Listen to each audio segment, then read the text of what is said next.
ভর্তি করে সব সামনে চলে আসছে। ঠিক আছে, কেটে দাও না, আরেকবার করো। চেয়ার নিয়ে এসো তো।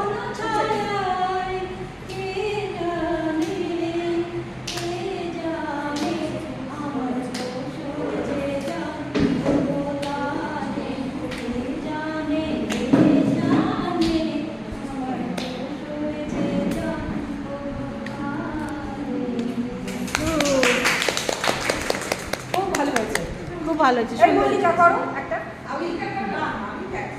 নাচ করো। আমরাও তো প্র্যাকটিস করিনি কোথায়, সারা